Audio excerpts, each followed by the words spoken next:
Officiellement, personne n'y résidait, ni là, ni en dessous au deuxième. Pour dissimuler leur culture, les producteurs ont refait les divisions et élevé des murs, poussant à la perfection, et c'est le cas de le dire, jusqu'à tirer les joints. Outre quelques effluves fugitives, on aurait pu entrer sans rien remarquer. Pour aller derrière les faux murs, il fallait emprunter un passage secret débouchant au deuxième. Il y avait des cloisons qui avaient été aménagées là, vraiment en placo-plâtre pour faire des pièces fermées partout dans le logement du haut. Alors, on ne pouvait pas avoir accès du tout de l'extérieur. La seule façon d'entrer dans ce logement-là, c'était en passant par le plafond du logement en dessous. Il y avait une trappe et à ce moment-là, on pouvait accéder à une pièce en haut et il y avait d'autres petites trappes là, pour accéder dans les autres petites pièces. L'alimentation électrique avait aussi été trafiquée sur la toiture, du travail de professionnels, estime la police. Cette activité clandestine a tout de même fini par attirer l'attention. La rumeur s'est rendue jusqu'aux oreilles de la SQ. Ce voisin d'en arrière n'avait pourtant vraiment jamais rien remarqué.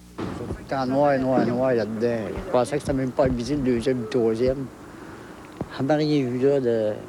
Il n'y avait personne sur place quand la police est arrivée. Il n'y a encore aucune interpellation. On voudra tout de même au moins parler aux propriétaires de l'immeuble. 342 plants ont été saisis.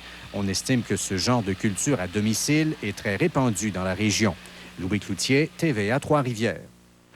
Eh bien, les sceptiques sont confondus, ceux qui en doutaient, et ils sont sans doute nombreux, ont maintenant la preuve que le prolongement de l'autoroute 55 est sur la bonne voie.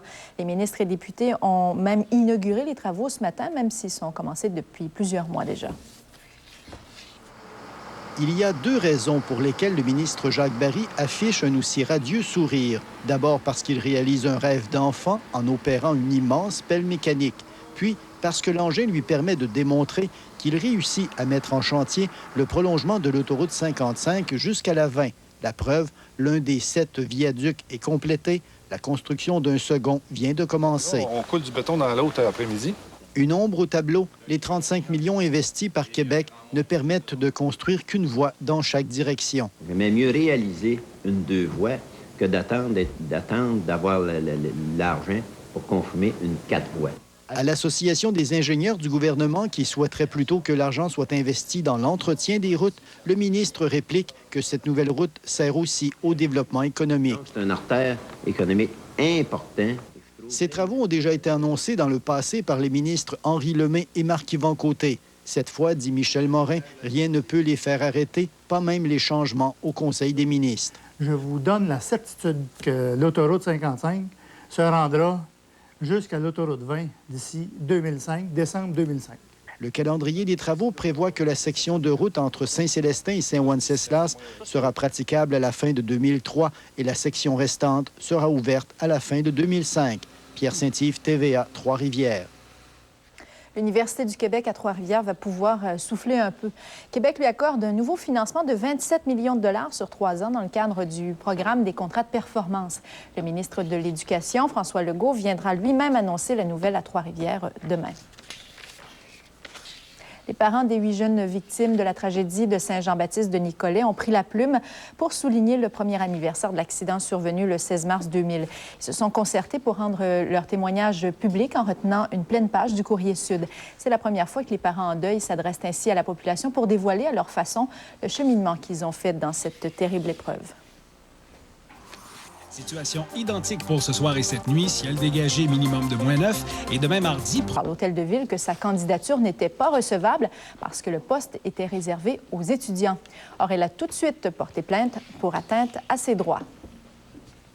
Une grande déception, une peine. Tout de suite, ça a été une grande peine. Je me suis sentie, mais qu'est-ce qui arrive? Comment ça se fait que tout à coup, je suis vieille? Je me sens pas vieille du tout. Je me sens pleine de possibilités. Alors, comment ça se fait qu'eux jugent que je suis trop vieille?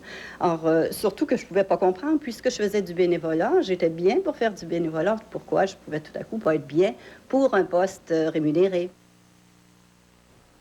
L'informatique et Internet n'ont plus de secret pour les jeunes d'aujourd'hui. Parmi ceux-là, il y en a pour qui le monde virtuel est même devenu nécessaire. Certains jeunes homosexuels pour qui la sortie du placard est pénible.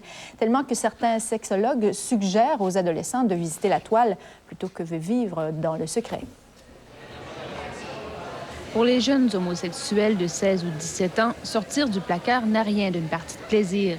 La société a beau se montrer plus tolérante, les élèves du secondaire sont encore loin d'être à l'abri des remarques blessantes.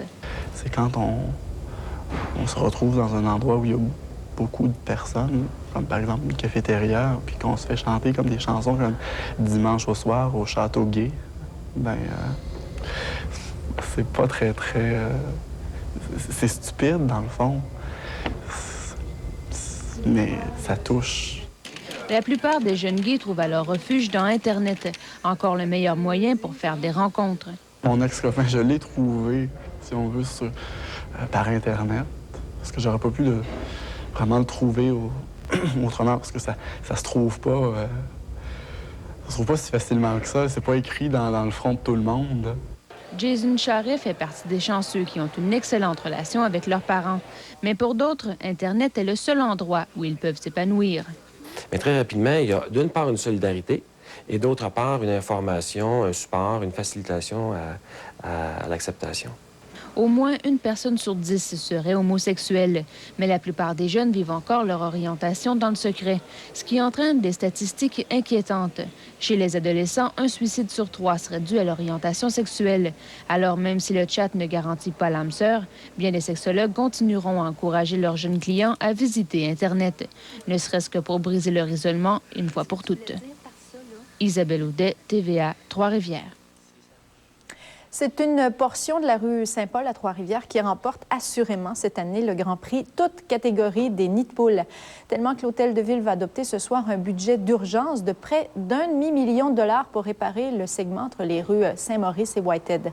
Vu l'état exceptionnel de détérioration de la rue, le conseiller du secteur, Alain Gamelin, a même demandé à ce qu'elle soit fermée sur le champ. Les travaux de reconstruction seront entrepris plus tard, au cours du printemps.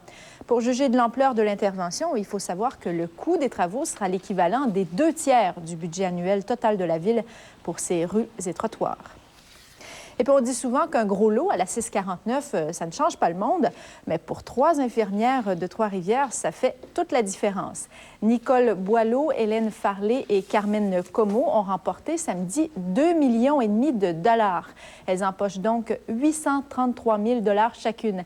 Malgré qu'elles soient presque millionnaires, elles comptent conserver leur emploi, mais en prenant tout de même quelques jours de vacances. Après la pause, les sports avec André Dupont. Un mystérieux drame. John